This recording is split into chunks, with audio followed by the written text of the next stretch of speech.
नमस्कार दोस्तों, आप लोगों का स्वागत है आज के वीडियो में। जैसा कि disclaimer, the information provide on this channel is for the education information purpose only. It is not considered to be an advice और recommendation of any kind whatsoever. Investment in stock market is subject to market risk. I am not a SEBI registered advisor. Kindly do your own research and consult your financial advisor before investing. The view shared in the video is for the education purposes only. ये disclaimer always इसलिए रहता है आप लोगों के लिए कि so that आप चीज़ों को समझ पाएँ, जान पाएँ अपने हिसाब से, अपने चीज़ों के एंगल के हिसाब से।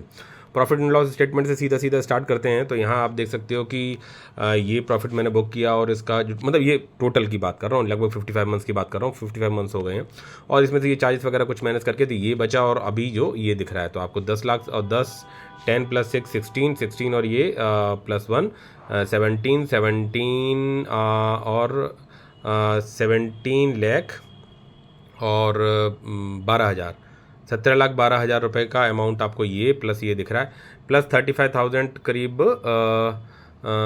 आप जो डिविडेंड लगभग जोड़ दो, 5 6 7 7,000, ये 3 1 4 और 17 लाख, मतलब ये 17.5 लाख के करीब का प्रॉफिट टोटल आपको दिख रहा है। ये ऊपर नीचे आपने जर्नी देखी है, काफ़ी हाई भी देखा, काफ़ी लो भी देखा और ऑल टाइम हाई को भी फिर भी तोड़ेगा। ऐसा नहीं है कि जो मैंने ऑल टाइम हाई 26 लाख के करीबन 25 लाख प्लस के जो देखे थे कि सितंबर 2024, तो वो मार्केट जब ऑल टाइम हाई पे था वहाँ से प्रॉफिट बुकिंग हुई चीज़ें बहुत सारी, मैंने भी कुछ गलतियाँ की, कुछ पॉजिटिविटी की। रिग्रेट तो रहता ही है भाई। कुछ आपने अच्छा काम कर लिया तो बढ़िया यार, अच्छा हो गया। कमाने के बाद भी लगेगा अरे यार मैं यहाँ नहीं यहाँ करता, ये करता तो ज़्यादा बनता, ऐसा बनता वैसा बनता, ठीक है। लेकिन वो पैसा नहीं बनाता है, ठीक है। वो जो रिग्रेट से जो लर्निंग्स मिली हैं और उस पर कितना आप मंथन करके आगे सोचते हो विद योर सेफ्टी कॉर्नर्स, ठीक है। ऐसा नहीं है मार्केट में कि यार ये कोई ऐसा नहीं है जगह कि भाई जो मन आए वो बाल्टी भर ले। अगर इतना आसान होता, बना रहे हैं लोग, मतलब जो समझ पाए हैं, जो सीख पाए हैं, वो पैसा बना रहे हैं। लेकिन आपने अपना एफर्ट्स डाले हैं कि नहीं डाले। और लोग, दुनिया भर के लोग इसी चीज़ों को कह सकते हैं थोड़ा बहुत सीख लिया, थोड़ा बहुत जान लिया और उसके बाद में इसी बेसिस पे लोगों को अपने इस एक्सपीरियंस का, ज्ञान का, जितना पैसा मार्केट से नहीं कमाया उतना पैसा वो कोर्सेज को देके, क्लासेस को देके या टिप्स को देके, उन सब चीज़ों से कमा रहे हैं। ऐसा भी बहुत से लोग कर रहे हैं, इसीलिए मार्केट की तूती भी बोलती है। लेकिन सबको समझ में नहीं आता है, तो डिपेंड करता है कि आपका इंटरेस्ट बनता नहीं बनता। तो ये आपने देख लिया। दूसरी चीज़ मैं आपको दिखाऊंगा कि जैसे रिग्रेट वाली मैंने जो कहानी बताई आपको, तो रिग्रेट के लिए आप अगर मैं चले जाऊँगा, जैसे ये, अगर आप मेरे पुराने सब्सक्राइबर, रिक्वेस्ट आपसे है कि चैनल को सब्सक्राइब, शेयर एंड अपने दोस्तों और फ्रेंड्स में जरूर थोड़े से सब्सक्राइबर्स बढ़ाइए यार, 1000 पूरे करो। और वॉच आवर्स धीरे धीरे मतलब कंप्लीट, अगर मैं स्टॉक मार्केट की बात करता हूँ तो डेफिनेटली मेरे वॉच आवर्स तुरंत कंप्लीट होते हैं। लेकिन जो सपोर्ट मुझे सेकंड चैनल पे चाहिए वो आप लोगों के समक्ष चाहिए। हालांकि वहाँ वीडियो देखो यार मैं नहीं डाल पा रहा हूँ, लेकिन मैं वहाँ क्वालिटी कंटेंट और थोड़ा सा थीम बेस्ड चीज़ों को लेके आना चाहता हूँ, तो मुझे थोड़ा समय चाहिए। लेकिन वहाँ प्लीज़ सपोर्ट करिए। जो अपना फोकसिंग फ्यूचर करके जो चैनल था, चैनल अभी दोनों मैं आपको दिखा दूंगा और इसके वीडियो के डिस्क्रिप्शन में जो लिंक दे रखा है व्हाट्सएप ग्रुप का, वहाँ ज्वाइन कर सकते हो। तो वहाँ पर काफ़ी ठीक ठाक टॉक्स होती हैं और मुझे लगता है, उम्मीद है कि चीज़ें सही सही रास्ते पर जाएंगी, क्योंकि वो ग्रुप काफ़ी मीनिंगफुल है, ठीक है। बहुत सारी परेशानियां होंगी आपको, बट मुझे लगता है कि बने रहने में काफ़ी फ़ायदा है वहाँ पे, ठीक है। तो यहाँ में जैसे एक्सिकॉन, ज़बरदस्त पड़ी हुई कंपनी, मस्त, बेस्ट, एकदम ज़बरदस्त। देखो दिक्कत केवल एक शेयर से होनी चाहिए। एक शेयर वो कौन सा? वो ये शेयर कि भाई मार्केट में जो बोगस कंपनीज हैं, जिनके प्रोमोटर्स फ्रॉड के पॉइंट ऑफ व्यू से आए हैं या कुछ इस तरह से हैं, कोई कंपनी मान लो ईमानदार प्रोमोटर्स के हिसाब से सब कुछ है, सब बातें हैं, लेकिन चल नहीं पाए, तो वो एक एंगल अलग होता है। तो वहाँ पे आप फिर भी सर्वाइव कर जाते हो, मतलब ठीक है, पैसा नहीं बना, ये वो सब चीज़ें होती रहती हैं, लेकिन कंपनी को पढ़ के समझ लेना। अब ये कंपनी मैंने काफ़ी पहले पढ़ी, तो इस पर मैं बहुत ही ज़बरदस्त तरीके से बुलिश था। मैंने 2 लॉट भी लिए और मैंने पैसा भी कमाया, और मैं चाहता तो इसमें काफ़ी और अच्छा पैसा कमा सकता था। इवन अगर मैं आज रुका होता तो भी मैं काफ़ी पैसा कमा सकता, लेकिन पैसा कमा लेता तो भैया, जैसे आज ये 1,55,000 करीब आपको जो दिख रहा है, ये 2 लाख होते, 2.5 लाख होते, या 1-1 लाख के बनाने के चक्कर में रहता तो इसमें काफ़ी बार मैं बना लेता, क्योंकि जिस तरह का इसने ट्रेंड दिखाया, आज ये ब्रेकआउट कर गया तो चीज़ें अलग हैं। तो क्या सर यहाँ से प्रॉफिट बुक करके जो आपने पैसा लगाया तो वहाँ पैसा नहीं बनेगा? भाई डेफिनेटली वहाँ पैसा बन सकता है। तो ये चीज़ें रहेंगी, लेकिन यहाँ की जो लर्निंग्स हैं वो इस 1,55,000 से बड़ी हैं, ठीक है। ऐसा नहीं है कि आज इसमें मेरा जीटीटी नहीं लगा, ऐसा नहीं है कि ये शेयर दोबारा मौका नहीं देगा। जैसे आपने देखा डायनेमिक केबल में 3rd टाइम एंट्री मेरी है, ठीक है। एग्जैक्टली बॉटम नहीं पकड़ पाओगे और एग्जैक्टली हाई नहीं पकड़ पाओगे, ठीक है। अगर एग्जैक्टली हाई वाली बात होती तो ये शेयर जो आज 503 पे, ये मैं 418 पे नहीं निकाला होता, ठीक है। मैंने इसमें सेल आउट किया, प्रॉफिट बुक किया, ऐसा मैंने बहुत जगह किया। यहाँ पे देख सकते हो एक्सिकॉन है, ई फैक्टर की बात कर लो, जैसे यहाँ पे ई फैक्टर की बात करो तो है क्या, पीछे पीछे होगा, ठीक है। तो ई फैक्टर की चाहे बात कर लो, तो ऐसा नहीं है कि पैसा बनाया नहीं है, ठीक है। तो यहाँ देख सकते हो ई फैक्टर में यहाँ पे 2 लाख रुपए प्रॉफिट बुक किया था, शेयर्स काफ़ी ऊपर नीचे, तो ऐसा, और जिन शेयर्स में अभी हूँ तो आगे नहीं बढ़ेंगे क्या, बशर्ते केवल एक बात पे ध्यान देना है कि किसी कंपनी में कोई प्रॉब्लम तो नहीं आई है, उस चीज़ पे बहुत फोकस करना है। आज की बात करूंगा, आप स्लाइड करके, अगर यहाँ पे स्लाइड करके नीचे ऐसे करके स्लाइड कर दोगे तो फुल स्क्रीन दिखेगी, जो कि आज के प्रॉफिट आपको 43,901 है, लगभग 44 लाख की, सॉरी 44,000 या 44 लाख के प्रॉफिट के दिन बन जाए, मज़ा ही आ जाए, ठीक है। बनेंगे, दिन आएगा, चीज़ें आएंगी, आप अपने पथ पे लगे रहें, क्योंकि रास्ता तो आपको तय करना ही पड़ेगा, दूरी चाहे मंजिल की जितनी भी हो, और वो जब चलते रहोगे तभी बनेगा। शॉर्टकट किसी चीज़ का नहीं है, अगर शॉर्टकट हो सकता होता, शॉर्टकट होता है, लोग करते हैं, सफलता भी मिलती है, लेकिन चली भी जाती है। इस बात का मैं 99.9% श्योर हूं कि अगर आपको क्षणिक तरीके से सफलता मिल गई है, हो सकता है एक आध दो एक्सेप्शनल केसेस होंगे, नहीं सर ऐसा नहीं, ऐसा हुआ था भाई, किसी को लॉटरी लग गई, अरे वो वैल्यू नहीं समझेगा। हाँ, लेकिन अगर उसने 10 सालों तक लॉटरी खरीदी होगी, तब उसको कहीं लॉटरी लगी है तो उसकी वैल्यू समझ पाएगा। लेकिन जिसको कह सकते हैं ना कि किस्मत में आया और निकल गया, तो वो अगर, तो इसलिए कहते हैं कि रिग्रेट हमेशा होगा, कमाओगे टिकाओगे, पैसे की वैल्यू तब समझोगे जब आप रगड़, इसका मतलब ये नहीं कि मजदूरी करने लगो, ब्रेन का काम बात कर रहा हूँ, तो ब्रेन भी अपना रगड़ाई करता है भाई, हम लोगों का काम दिखता नहीं है, हमारी मजदूरी दिखती नहीं है, बट पड़ती तो है, मेहनत तो पड़ती है, एफर्ट्स जितने लगेंगे उस हिसाब से पैसा बनता है, ठीक है, चाहे वो किसी भी क्षेत्र की बात हो, ठीक है। लेकिन बिजनेस से पैसा बनता है और सबसे ज़्यादा बनता है, ये तय है। नौकरी में रगड़ने से बात बनती है, आप इनिशिएट कर सकते हो, इंजन को स्टार्ट कर सकते हो, बट जो गियर पड़ते हैं और जो स्पीड बनती है ज़िंदगी में, वो व्यापार से बनती है, और व्यापार हम कर नहीं सकते नौकरी के साथ साथ, बहुत मुश्किल है, ठीक है। और हर आदमी का नेचर नहीं होता है व्यापार में, कंपटीशन, बहुत सारी चीज़ें होती हैं, तो व्यापार में हम साझेदारी कर सकते हैं, जो कि ये है। अब कहोगे सर तो शॉर्ट टर्म में तो आप बेच दे रहे हो कुछ शेयर्स को, तो प्रॉफिट बुक कर ले रहे हो, तो वो रिस्क एपेटाइट कमाने के बाद बोला ना, कोई फिक्स रूल नहीं है, लेकिन एक थीम बेस्ड जो चीज़ें, हमारा अप्रोच होना चाहिए ना ज़िंदगी के प्रति, कि भाई कैसे कैसे कैसे, अगर आपने जैसे मान के चलो आप हज़ारों में कमा रहे हो और आप करोड़ वाले को देखने लगो, आप जिंदा ही नहीं रह पाओगे। आप हज़ारों में कमा रहे हो, लाख वाले से इंस्पिरेशन लो, चीज़ें करो, ठीक है, लाख वाला करोड़ से लेगा, ऐसे ख़त्म तो नहीं होगा द एंड, लेकिन आप अपने जीवन में ग्रोथ करेंगे। ऐसा कोई आदमी नहीं होगा कि मजदूरी करेगा और सीधा एकदम जाके मानव पड़ा के एकदम अरबपति बन गया, बना होगा अचानक से तो वो गया भी होगा। 99.9% एक्सेप्शनल केसेस डिफरेंट हैं, उनकी बात मैं कर रहा हूँ। तो आपको अपनी मेहनत तो करनी ही है, चीज़ें तो करनी ही है, और वो आपका एटीट्यूड लेके जाता है पैसा बनाने के लिए, चाहे वो शेयर मार्केट हो, चाहे जीवन की बात हो, चाहे जिस तरह से भी आप चीज़ों को लें। तो ये तो मैंने बता दिया। पोर्टफोलियो जो है 47,35,000 के करीब पहुंच गया है, और आज की जो, जैसे यहाँ पे देख सकते हैं 47,35,000, ये मेरा इन्वेस्टेड वैल्यू नहीं है, मैंने आपको जैसा भी मैंने प्रॉफिट एंड लॉस स्टेटमेंट दिखा दिया, तो वो चीज़ें रहीं। प्रॉफिट आज की बात करूँ तो यहाँ देख सकते हो कि BBL में अच्छी पॉजिटिविटी आई तो प्रॉफिट है, स्काई गोल्ड में पॉजिटिविटी आई तो प्रॉफिट है, तो इस तरह से चीज़ें थोड़ी सी चली। अब देख सकते हो यही वीनस पाइप जो नीचे की तरफ था, अभी अब वो वापस चीज़ें वापस उठने लगी। तो ये छोटे मार्केट कैप की कंपनी इस तरह से रहता है, बस बशर्ते फ्रॉड ना करें, कंसोलिडेशन, लंबे समय तक झिलाना करना, ये सब चीज़ें चलती रहेंगी, ठीक है, ये होता रहता है। आपको निकलना है, आप छोटे मोटे प्रॉफिट्स को बुक करके फिर दोबारा से री इन्वेस्टिंग की जगह दिखाई पड़ रही तो करो। अभी जैसे मेरे पास 1 लाख रुपए करीब है अभी अमाउंट, जो कि मुझे इस महीने का इन्वेस्टेड वैल्यू के हिसाब से जो मेरे पास अभी पड़ा हुआ है, जो कि मैं अभी लगाने का जगह है मेरे पास इस महीने के लिए, मतलब amount I am having with cash, ठीक है, लेकिन कोई ज़बरदस्ती भी नहीं, कोई जल्दी, क्योंकि थोड़ा बहुत कैश हमेशा बने रहना चाहिए। तो यहाँ देख सकते हो जैगल, KPI, ग्रीन मैक पावर, ये सब कंपनी, टायरल की बात करो, और इन सब कंपनी की अभी बात करता रहा मैं, आप लोगों को दिखाता भी रहा। ऐसे भी बहुत सारे शेयर्स दिखाए जहाँ पे मैंने प्रॉफिट बुक किया, लेकिन ऑल टाइम हाई पे नहीं बेच पाए या ऑल टाइम बॉटम पे नहीं पकड़ पाए, लेकिन कंपनी अच्छी होगी, इन चीज़ों पे ध्यान देता हूँ। यहाँ देख सकते हो कि मैंने डायनेमिक केबल में दोबारा आज मौका लगा तो 10 शेयर्स मेरे GTT लगा, तो यहाँ पे बाय हो गए, ठीक है। तो ये रहा। बाकी यहाँ पे ये सब कंपनीज का इस तरह से रहा। जो रेड में है क्या वो ख़राब है? नहीं भाई, यहाँ देख सकते हो लॉट वाली कंपनी, लॉट वाली कंपनी, लॉट वाली कंपनी, ठीक है, पैसा लगा है काफ़ी बड़ा, जो पैसा अभी नहीं बना रहा है, लेकिन ये शेयर्स भी कभी ग्रीन में गए थे, ये भी गया था और ये भी गया था, ठीक है। लेकिन तो ये स्पेस में आज टिक पा रहा हूँ, क्यों? क्योंकि भैया आपने रिस्क एपेटाइट को कहीं ना कहीं कमाया है।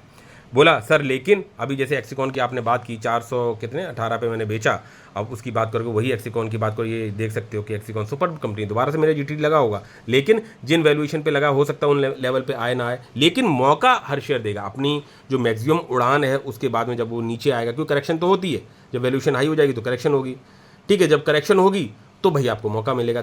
अगर तब आपने पढ़ रखा है, चीज़ें देख रखी हैं और किस वजह से गिरावट आई, मार्केट की वजह से या शेयर में कुछ ऊपर नीचे हो या एक आध रिजल्ट की बात हो, वो चीज़ें आपको एनालिसिस करनी आनी चाहिए और कंपनी के थीम को समझ के आगे बढ़ना चाहिए। तो जो कंपनी में मैं बहुत ज़्यादा कंपनीज़ पे अब मैं ज़्यादा स्टडी नहीं करता हूँ, तो जनरली जो मेरे पहली बार तो समय कम थोड़ी हो गया है, लेकिन जिन जिन कंपनीज़ पे मेरा फोकस बना रहता है उन उसमें से कुछ कंपनी ऐसी भी हैं जिनमें मैंने बाइंग नहीं भी की है, लेकिन फिर भी वो मेरे टारगेटेड उस पर रहती हैं। ऐसा नहीं है कि टारगेटेड वाले जितने शेयर्स दिख रहे हैं सब बेस्ट हैं या कुछ नहीं।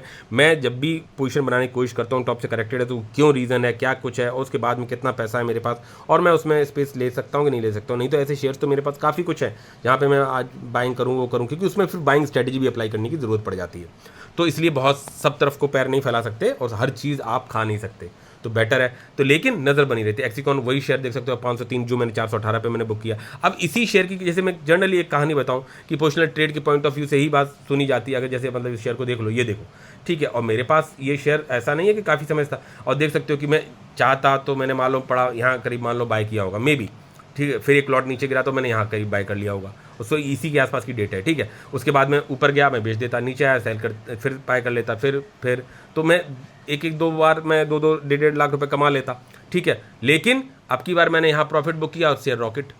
लेकिन अब जैसे अब आप ये जब देख रहे हैं शेयर ने रिजल्ट्स बढ़िया दिए, शेयर बढ़िया है, डीप स्टडी शेयर पे होनी चाहिए। इसका मतलब डिपेंडेंसी भी इस पर अकेले नहीं बना देनी चाहिए, वो भी आपको मैं बता रहा हूँ। तो अब जब यहाँ से आप ये देखते हो ये रॉकेट बन गया, ठीक है, तो करेक्शन भी देगा जब भी दे वो, लेकिन अब हो सकता है करेक्शन में सपोर्ट लेवल इस लेवल पे आ जाए, तब फिर अगर आप पोजीशन बनाने तो यहाँ पे सोच सकते हैं। मतलब मैं आपको जनरली बात बता रहा हूँ किस तरह से, तो उस शेयर को भूलते नहीं।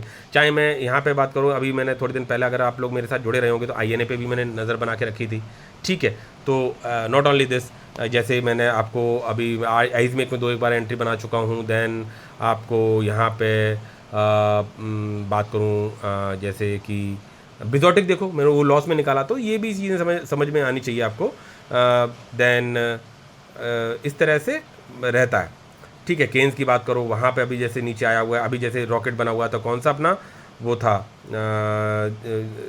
ये कह सकते हैं डिफेंस वाला जो शेयर था, नाम देखो माजडॉक नहीं है वो, अपना भूल गया यार, अरे यार GRSC गार्डन रिश्यू बिल्डर्स कहाँ गया यार, वो शेयर यहाँ पे था, होना जरूर चाहिए इस लिस्ट में उसको। GRSC कहाँ गया, GRSE गार्डन रिश्यू बिल्डर्स, रिकमेंडेशन किसी चीज़ का नहीं है, अब देख सकते हो। तो ठीक है, मैंने अपने किस लेवल पे प्रॉफिट बुक करी, दोबारा शेयर फिर करेक्शन डीप करेक्शन आएगा तो ठीक है। तो इन सब चीज़ों पे आपको समझ के आगे बढ़ना आना चाहिए, ठीक है। तो ये तो हो गई पोर्टफोलियो बात, ये हो गया मेरी बाइंग की बात। कौन सा शेयर ज़्यादा भागा उनकी थोड़ी सी बात कर लूँ, तो यहाँ देख सकते हो K-Solve, ये भी देख सकते हो किस तरह से मैंने धीरे धीरे करके लेवल पे बाइंग करके और 1-2.5 लाख की एंट्री, 800 साढ़े आठ सौ करोड़ की करीबन कंपनी है, SME लॉट की कंपनी थी जिसे नॉर्मल में आई है, और ठीक है।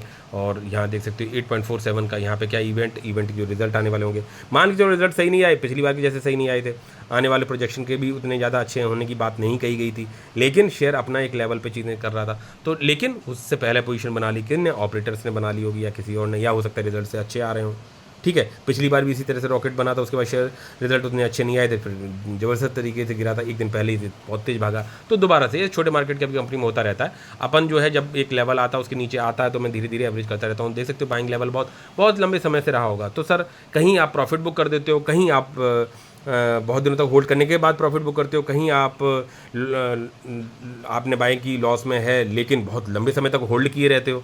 तो भाई ये सब चीज़ें आपको अपने पोर्टफोलियो के हिसाब से सोचनी पड़ती है, ठीक है। तो ये देख सकते हो, अब इस शेयर में मैं 2022 से हूँ, देखा जाए तो पहला शेयर जब मेरे पास था 22 से 23, 23 से 24, 24 से 25, ठीक है। नवंबर नहीं आया, लेकिन मैं कह रहा हूँ चलो ठीक है, तो लगभग 2.5 साल। लेकिन अभी मैं कट टू कट हूँ भाई, जो पुराने शेयर्स हैं वो तो पैसा ग्रीन में है, दिख रही है आपको, देखो ये सब ग्रीन में है, स्प्लिट मिल चुका है। उसके बाद के शेयर्स ये देख सकते हो ये रेड में है, ठीक है। अपना एक लेवल था कि भाई इस लेवल तक मुझे पहुंचाना अपने इन्वेस्टमेंट को, वो हाई वैल्यूएशन पे हो सकती है, ठीक है। या शेयर काफ़ी भागा होगा, उसके बाद करेक्शन आई होगी, फिर देखो फिर कुछ खरीदे, फिर रेड ग्रीन रेड, ये सब हैं, ये सब एवरेजिंग चलती रही, देख सकते हो। तो इस तरह से भी होता है। अब मान के चलो आपने सोचा सर ने ये बाय किया मैं बाय कर लूँ, मेरी डिपेंडेंसी केवल इस पर नहीं है, तो आपको इन सब तरह से, अभी थोड़ी दिन पहले टीना रेबर की बात कर रहा था, प्लेटिनम इंडस्ट्रीज ये अब जैसे ग्रीन में आ गया, अगर मुझे इससे मुक्ति मिलनी है तो ले सकता हूँ, कम करना चाहूँ शेयर, लेकिन ठीक है यार इतने भी मैनेजेबल हैं, इतना कोई वो नहीं है। जब मेरे पास इन्वेस्टिंग के लिए पैसा ना बचे और चीज़ें रहें तब फिर मैं सोचता हूँ कि कहीं ना कहीं से प्रॉफिट बुक करके चीज़ें को वो करूँ, और लेकिन लंबे समय के लिए भी टिकना भी आना चाहिए। अब जैसे वही BBL में देख सकते 4,15,000 रुपये का प्रॉफिट हो गया है, अभी ऑल टाइम हाई पे नहीं है। तो ये सब चीज़ें भी आपको समझना आना चाहिए। तो ये सब शेयर्स भागे और इनमें गिरावट हुई, और फोकस में भी रहते हैं बहुत सारे शेयर्स। तो इस अब जैसे सिस्टेंगो के रिजल्ट बहुत अच्छे आए, ये सिस्टेंगो ग्रीन में आके नहीं दे रहा है। ठीक है, क्या कंपनी ख़राब है भाई? ऐसा नहीं है। ठीक है, नहीं बनी नज़र मेरी भी। अगर इसकी बात कर लो, अभी जैसे ओपन हो जाए अगर ये सिस्टेंगो का रिज़ल्ट ये देख सकते हो, अभी रिज़ल्ट अच्छे आए थे, ठीक है, लेकिन अभी एक ही दायरे में चल रहा है। ठीक है, तो आपको अपने हिसाब से चीज़ें, ये लॉट वाली कंपनी है, मैं आपको रिकमेंड नहीं कर रहा हूँ, एक जनरली बात बता रहा हूँ कि किस तरह से अप्रोच होना चाहिए मार्केट में। अब ये ज़बरदस्त कंपनी है, लेकिन मेरे 9,000 रुपये लगे हैं, इसमें तो बल्कि 9 लाख भी लगा दो तो कम है। प्रैक्टिकली बात करूँ, नहीं बनी नज़र, नहीं बना फोकस, ठीक है, कोई बात नहीं। फिर मौका हर शेयर देता है, कितना भी भाग जाए और कितना भी गिर जाए, अगर वो ख़राब नहीं है कंपनी, दिक्कत नहीं है मतलब, तो वो मौका तो आपको मिलता रहेगा। नज़र बनी रहनी चाहिए, पैसा होना चाहिए आपके पास, ठीक है। और सब कुछ खरीद के बैठ नहीं सकते आप, रिग्रेट आपको होगा ही होगा। मार्केट में बने रहोगे स्टडी के साथ में तो वही कमाई है, ठीक है। धीरे धीरे वापस जो 50 लाख की जो एक चीज़ें एक मतलब कह सकते हैं एक अच्छा अमाउंट दिखता था 5 की लाइन में, तो वो वापस आएगा, रीच हो जाएगा। अभी देख सकते हो 47.35 हो गए हैं, और करीबन 10 लाख यानी 47.5 लाख की जो अभी अमाउंट पड़ा हुआ है मतलब इन्वेस्टिंग का आज जो शेयर बाय किए या जो इसमें फंड्स हैं, और पैरेलली 1 लाख रुपए जैसे मैंने बुक करके नीचे रखे हुए हैं, तो वो तो देखा जाए 48.5, ठीक है, 50 भी जाएगा, 55 भी जाएगा चीज़ें, लेकिन इट विल टेक टाइम, ठीक है, तो वो लगेगा समय। तो विद दीज वर्ड्स ये सब कुछ कर दिया। हाँ, रिक्वेस्ट आपसे, देखो मैं आपसे जो एक हम्बली रिक्वेस्ट है मेरी, मैं उस पर वीडियो देखो करता हूँ कोशिश। आज तो देखो यार फिर क्योंकि अपलोड होने में बहुत टाइम लग रहा है, तो यहाँ पे जो चीज़ें हैं जैसे कि अपना जो ये है चैनल है, यहाँ तो आप सपोर्ट ये वाला, हाँ इसकी बात करूँ, इसमें देखो ज़्यादा वीडियो मैं नहीं, अभी बाकी सब तो डिलीट कर दिए, और यहाँ पे मैं बात करूँ कंटेंट में जाएंगे तो ये है कुछ, तो इस पर मुझे स्टॉक मार्केट्स पे बात नहीं करूँगा, लेकिन थीम बेस्ड बात करूँगा जो कि आपके जीवन के लिए, चीज़ों के लिए बढ़िया रहेगी। इतने वीडियो पड़े हुए हैं, इन्हीं को चला दिया करो यार। अभी मैं इसमें डालूंगा, ये बहुत पुराना वीडियो, उसके बाद फिर मुझे रिपीटेड कंटेंट में मुझे डिलीट करने पड़े दोबारा से। फिर अभी ये एक पड़ा हुआ है, अभी देखता हूँ सैटरडे संडे में टाइम, क्योंकि इस तरह के वीडियो को बनाने के लिए मुझे थोड़ा सा चीज़ों को इन्फॉर्मेटिव लेके आना पड़ता है, तो दैट्स वाई थोड़ा समय लगता है। तो लेकिन अगर आपका सपोर्ट बना रहेगा तो इसमें चैनल में जो है जल्दी से चीज़ें हो जाएंगी, क्योंकि वॉच आवर्स इसमें ना के बराबर हो गए हैं, ठीक है। ये अभी देख सकते हो 110 वॉच आवर्स हैं, तो दिल्ली अभी बहुत दूर है। सपोर्ट रहेगा तो चीज़ें रहेंगी, तभी हम भी अप्लाई कर सकते हैं, अदरवाइज़ नहीं। तो ये है, तो मुझे सपोर्ट करिएगा इसमें। तो ये चैनल है, इसका लिंक फोकसिंग फ्यूचर करके ढूंढोगे मिल जाएगा, ये इसका लोगो है, ठीक है, ये इसका लोगो है, and you will able to find it out. दोस्त और फैमिलीज वगैरह सभी को बोलिए, और जो अपने जिस चैनल पे मैं डाल रहा हूँ ये वीडियो, ये अपना अकाउंट है ये वाला, तो यहाँ पे भी सपोर्ट करिए। तो यहाँ पे वॉच आवर्स देखो, जो चीज़ें हैं स्टॉक मार्केट पे बात करते हैं, तो देख सकते हो watch hours going to be वो बढ़ते हैं, ठीक है। तो ये कंप्लीट होंगे, ये सब्सक्राइबर्स कंप्लीट होंगे तो चीज़ें दोबारा से डाल सकते हैं। हालांकि ये स्टॉक मार्केट पे बात करते करते चीज़ें कितने दिन चल पाएंगी वो पता नहीं, लेकिन थीम बेस्ड हमारा जो मेन चैनल है फोकसिंग फ्यूचर, उस पर चीज़ें लेके आऊँगा। लेट मी स्टेबलाइज, और तब तक अगर आपका सपोर्ट बना रहता है तो मैं I will be very much thankful to you. और व्हाट्सएप ग्रुप ज्वाइन करना है विदाउट एनी, कह सकते हो वहाँ कहीं कोई ऐसा नहीं है फीस है, चार्जेस है या कुछ है, ठीक है। तो आप वहाँ पे इसका लिंक डिस्क्रिप्शन में दे रखा है, वहाँ से आप रिक्वेस्ट डाल सकते हो ज्वाइन करने के लिए। विद दीज वर्ड्स मिलते हैं नेक्स्ट वीडियो में। टिल देन जय हिंद, जय भारत, बाय बाय।